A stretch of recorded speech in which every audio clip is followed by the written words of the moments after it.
Ano nga ba ang UK Spouse Visa? Anong mga document ang kailangan? Magkano ang nagastos ko? Gaano katagal ang proseso? Yan ang mga bagay na ating tatalakayin for today's video.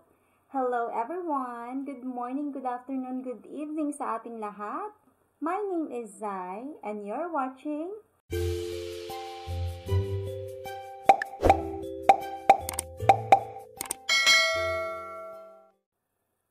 In this video, I'll share my personal journey of obtaining a UK spouse visa and provide you with practical tips to help you through the process.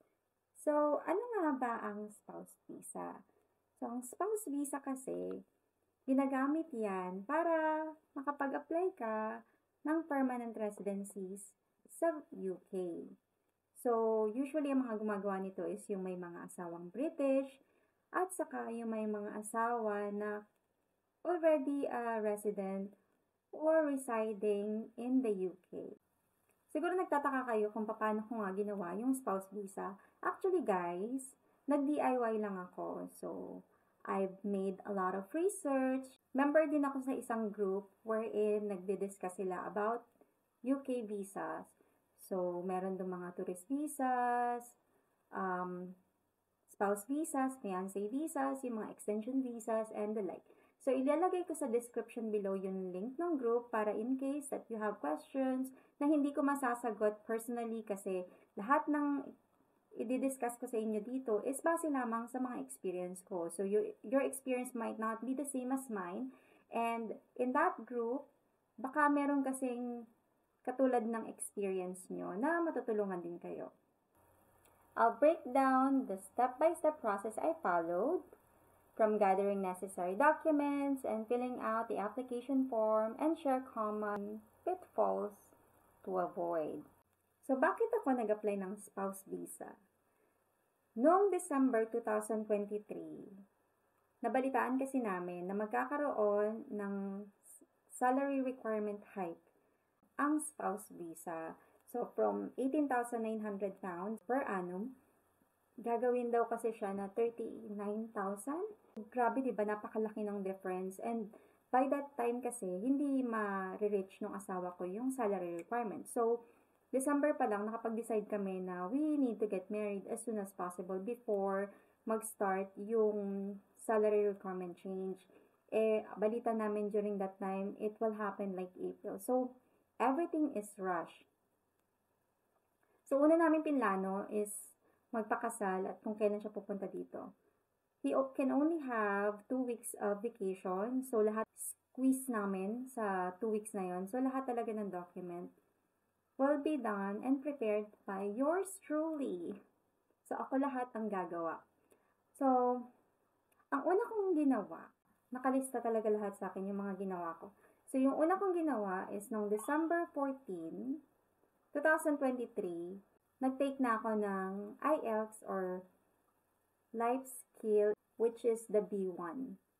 So, meron kasing A1 saka B1. B1 kasi, mas okay siya kasi after my first spouse visa, magagamit ko siya on my second or extension visa. Kaya, yun na yung ginamit ko. Hindi ko na kailangan mag-take ulit. So, on the 14th of December, after I have my test, nakuha ko yung result. After 2 weeks, you just need to go back sa kung saan kayo nag-take ng exam and then get your certificate. Usually, sabi nila, pwede daw email. Pero, yeah, I just go there kasi mas madali. I'll get it and then I'll know the result right away. So, pwede kayo mag-take ng IELTS either sa IDP or sa British Council, if I'm not mistaken. Pero ilalagay ko sa description below yung dalawang pwede niyong pag-examan. And then, after that, ng January 13, nag-take din ako ng aking tuberculosis test. So, requirement din po ito. So, kailangan yung certificate is within 6 months. Kasi, yun lang yung validity niya. So, nag-take ako that time. I arrived like 7:30 a.m. Tapos, yung result, nakuha ko din the same day, which is around 9:41 a.m. So, mabilis lang. Kung wala naman kasing magiging problema dun sa test mo, makukuha mo agad yung result. So, happily, okay naman yung result ko. And then, nagpakasal kami January 27. Inasikaso namin lahat. Pero sa other video na natin pag-usapan, yung preparation ko sa wedding. So, let's head on. So, ito yung mga documents na kailangan nyong i-prepare bago kayo mag-start ng visa. So, make sure kasi guys, meron na kayong target date kung kailan kayo mag-a-apply. Kasi, very important yung timing. So, lahat ng document, lahat ng importanteng document is actually galing sa asawa ko kasi siya yung titingnan ng caseworker kung kaya ba niya akong buhayin sa UK. So, his finances, his status, his house, and all. Ito yung mga document na pinrepare ko for my spouse visa application. So, the applicant's document, which is my document. So, ito yung list. Of course, I made a cover letter. So, kung napanood nyo na yung previous video ko, I'm very particular with the cover letter kasi dun ko may explain kung ano yung mga nilalaman na document na inclusion. And also, nakabulleted din doon kung ano yung mga list ng document na ipoprovide ko sa kanila. So, in this case, for the applicant's information or documents, I provided my Philippine passport with the visas, yung visa na mga nakalaman sa aking passport, as well as yung mga stamp ng in and out of the country. Meron din akong pinrovide na PSA birth certificate and Philippine issued ID. I provided my SSS ID. Tapos yung confirmation ng visa payment at saka IHS, payment confirmation and receipt. So, itong dalawang to, yung visa payment saka IHS payment, makukuha mo lang siya after the application has been completed kasi babayaran mo yun. So, we will discuss that later on. And then, for educational evidence, sa akin din to, and I provided the IELTS B1 certificate, which is my English test, and the TB test certificate or the tuberculosis test certificate, which is valid for 6 months. So make sure that the certificate that you are to provide is still valid. And then, for the sponsor, so majority of the document will be coming to my sponsor kasi sa kanya lahat, nakadepende ang pag-approve ng visa na to. So for the sponsor document, I provided the cover letter, his British passport with Philippine entry and exit stamps, his birth certificate. Now, the proof of accommodation of the sponsor. So, ang pinrovide namin, cover letter, his tenancy agreement, dapat kasi under his name. Kung hindi under his name, medyo madaming document na ipoprovide. But this is just based on my experience.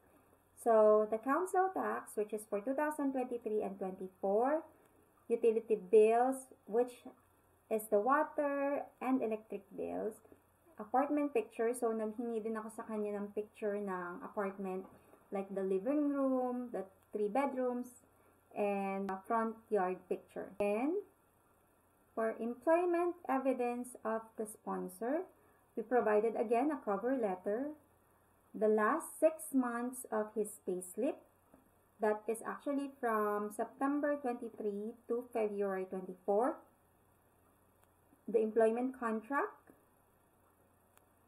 employment letter or certificate of employment. Actually, in the UK kasi, hindi sila nagpo-provide ng certificate of employment as compared to the Philippines. So, yung certificate of employment, request ko lang siya, sinabi ko lang sa kanya na this letter should show from kung kailan siya naging employed, magkano yung hourly rate niya, kung hourly rate siya, magkano yung monthly salary niya, ano yung position niya, and if he's still active, and that should be printed na merong company logo. And then, the proof of relationship. So, ito yung mga pinrovide namin. Of course, the cover letter, the PSA marriage certificate, engagement ring receipt and ring photo, wedding ring receipt and ring photo, wedding ceremony and reception receipts, yung mga reservation and the like. Yung wedding picture namin, which was held January 27, 2024. His first visit, which is in 2022, yung picture namin together, and as well as his ticket and the activity that we had made. So, since I have those information from the time na nag-apply ako ng tourist visa, in-include ko na lang din siya. And then, my 2023 UK trip, since I visited UK last year, in-include ko din siya yung ticket ko, yung itinerary, yung picture namin together, and my pictures, and the like. Tapos, yung 2024 trip niya, so that was the time when we are to get married. So, included din siya. Tapos, nag-include din ako ng conversation and call logs from 2021 until 2024. So, ang ginawa ko parang 2 screenshots lang per month. Tapos, naka-itemize lang siya na January, February, March, April, and the like. So, mga 2 screenshots lang. Para lang makapag-prove na we were talking continuously during those time. For financial evidence of the sponsor, ito yung mga document na pinasa namin. So, the financial evidence sponsor letter, yung P60 niya, yung last 6 months bank statement, which is February 2023 hanggang February 2024, and then the last 6 months ng kanyang payslip, which is also from the September 23 to 2024.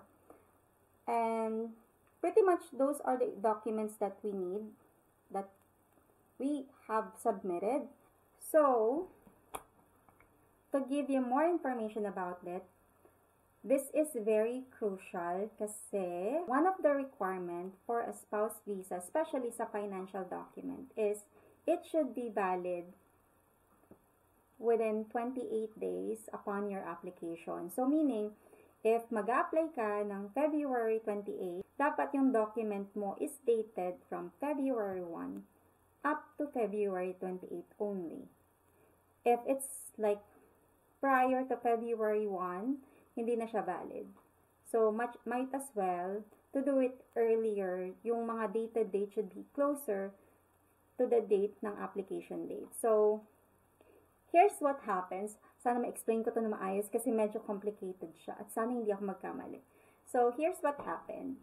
Our application was made February 29. For lahat ng financial document ng asawa ko must be dated from February 2.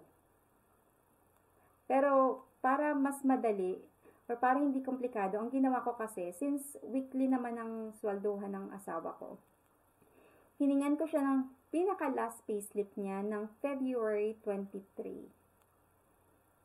So, yung payslip niya, syempre, may dated naman siya na February 23 siya na issue. Tapos, yung bank statement niya na past 6 months, dapat hiningi niya yon after the payment of February 23 has been posted. So, pretty much, kinuha niya yung bank certificate niya and bank statement niya February 27. We just give a few days to make sure na it's posted at magre-reflect na siya dun sa document or sa statement na kukuhanin. So, February 27, pumunta siya sa bangko niya, humingi siya ng bank certificate or bank statement. Tapos, sinabi ko sa kanya na kailangan tatakan nila ng date to day kasi kung hindi mo i-request na tatakan nila ng date kung kailan nila in-issue, hindi na malalaman ng caseworker kung kailan siya na-issue kasi wala siyang nakalagay ng date issued. So, tinatakan siya ng February 27. So, from 27 to the 29th, of course, that's within the 28 days. And also, yung certificate of employment niya, pinadate ko din siya ng within that week para walang problema. So, ganun yung gagawin nyo. Kung monthly naman, make sure na yung dated date, yung last sweldo, at saka yung dated date ng bank statement is within 28 days. So, those were the documents na kinonsolidate ko para sa application or before I started the application.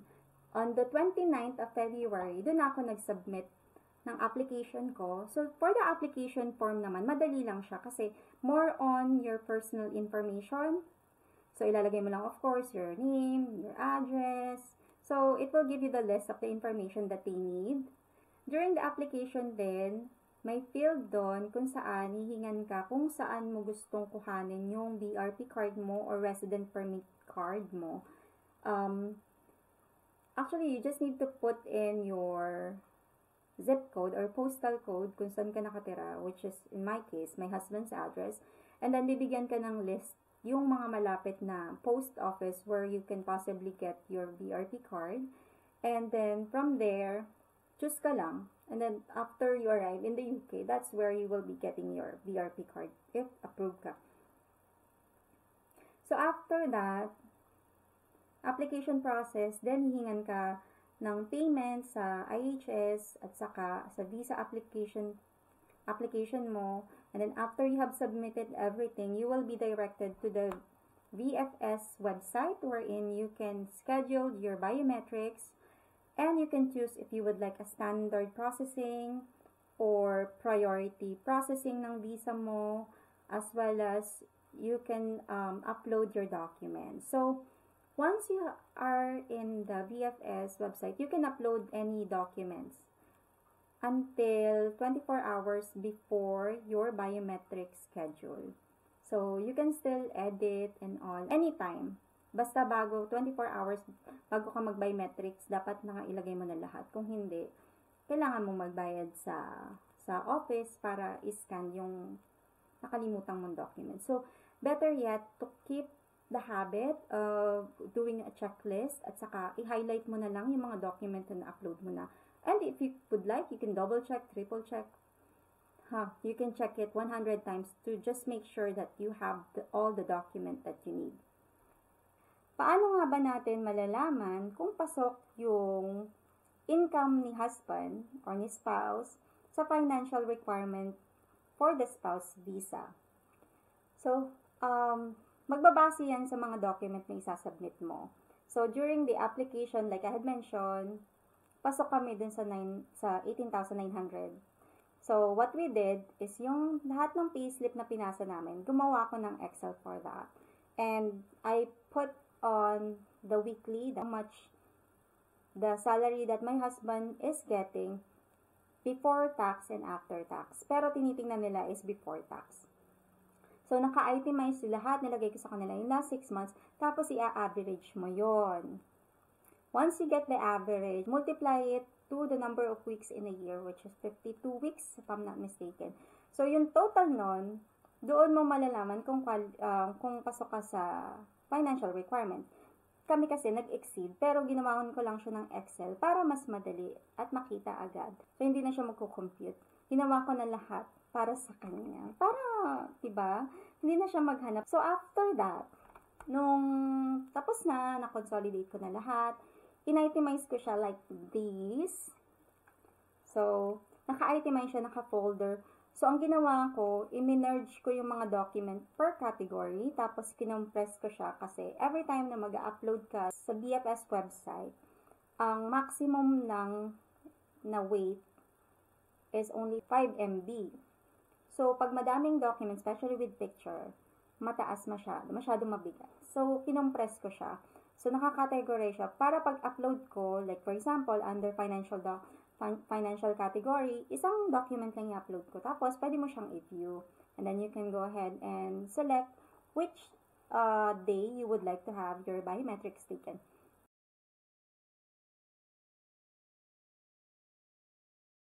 Also, there are few types of category depending on the salary of your sponsor. Hindi ko kayang i-discuss lahat yung mga category kasi meron siyang category A, B, C, D, and so on and so forth.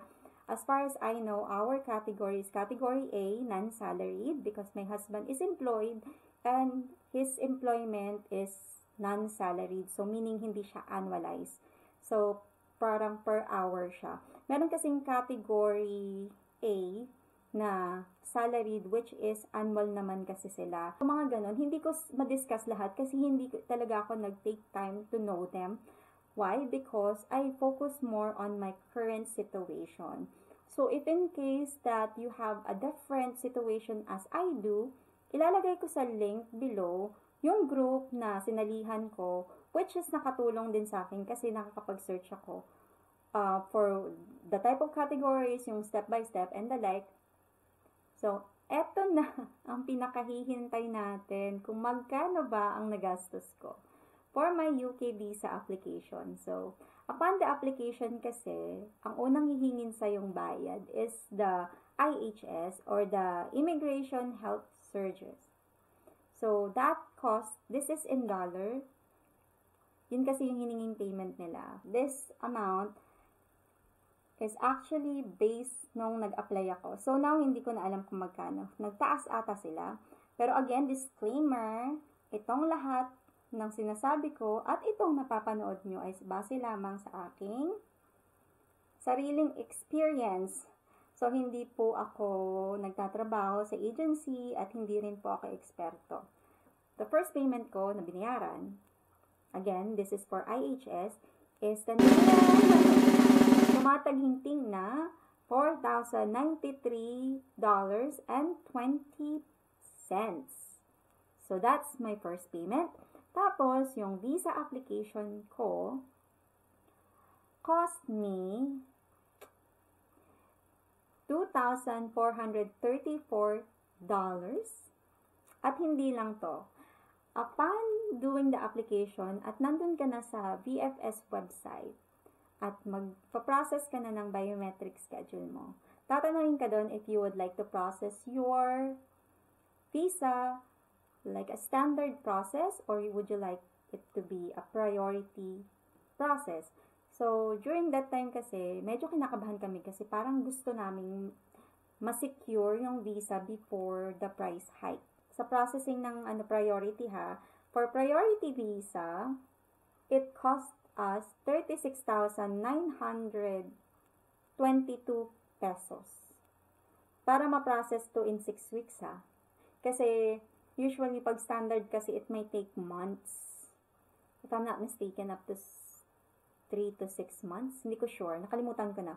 Pero pero yung mga nakita ko kasing update or mga nag-priority, they have it in 2 weeks to 1 month. Aside from those charges, nagbayad din ako ng courier service which is for 794 pesos kasi gusto ko na after the visa decision has been made, hindi na ako pupunta dun sa office. Pinagsisisihan ko nga yun para kasing dapat pala pinick up ko na lang. Kasi imagine, it's 700 and if mag-grab ako papunta dun, it's just gonna cost me maybe 2 to 300 or 400 pesos back and forth na.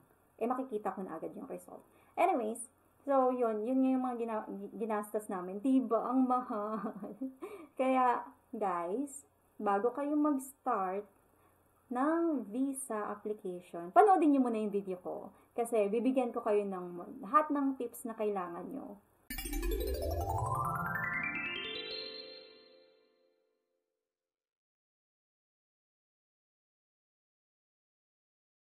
Yung timeline namin, talagang naka-document to lahat, guys, yung timeline. So, again, the application was made on February 29, 2024. That's the online application. My biometrics was done on March 4. Then, on March 11, 2024, nagbayad ako ng inquiry. Because, actually, every time that you're asking for the status of visa, you have to pay at, if I'm not mistaken, it's 1 pound to 2 pounds. Pero yung asawa ko yung gumawa nun. So, nung March 11, nag-paid inquiry kami and ang sabi is, the decision is being considered. And then, on March 13, saka pa lang ako naka-receive ng email that my visa is being worked on by someone or by a caseworker. Di ba ang tagal? Akala ko pagka-submit ko, somebody is gonna be working on it, pero hindi pala. And then, on March 20, 2024, follow-up email kami. So, still under consideration.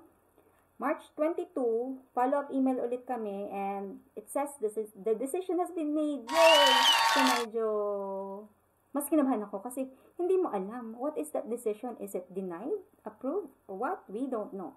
So, yung kaba ko na nararamdaman from 22nd until March 24, doon lang ako nakareceive ng email with the letter stating application has been accepted. And the letter is dated March 20.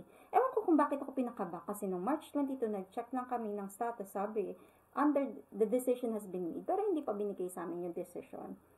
And then, nung March 25, according to the tracker, the passport has been dispatched. And the 26th of March, I received the passport to the visa. Yay!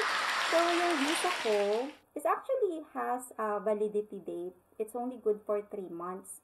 Pag spouse visa talaga, yung visa mo, you can only have it for 3 months. Kasi once you reach the UK and you got your BRP card, yun ang gagamitin mo palabas at papasok ng UK. You don't need a visa anymore. So, my visa stated it's valid from March 27, 2024 until June 25, 2024. So, ayan. So, after that, hindi ko alam yung nararamdaman ko na receive ko siya kasi kinakabahan, natatakot kasi aalis ako ng Pilipinas. I don't know what's gonna happen to me in the UK. Hindi ko alam kung kaya ko ba, makakahanap ba ako ng trabaho, makakapag-adjust ba ako, paano yung lamig, lahat ng yun. Tapos wala akong mga kaibigan na malapit. And also, if you have questions, just feel free to message me. Nandito sa description yung page ko. You can just message me anytime. Or you can just put your comment down there, question down there. I'll get back to you as soon as possible. And I hope this video helps you a lot. And I know application for spouse visa, especially if it's DIY, can be very, very scary. So to wrap up, remember that while the spouse visa application can be daunting, with the right preparation and mindset, you can successfully achieve your goal. So, if you found this video helpful, please give it a thumbs up, subscribe to my channel for more content, and please share your thoughts and comment or any question in the comment below. Thank you so much for watching. Paalam!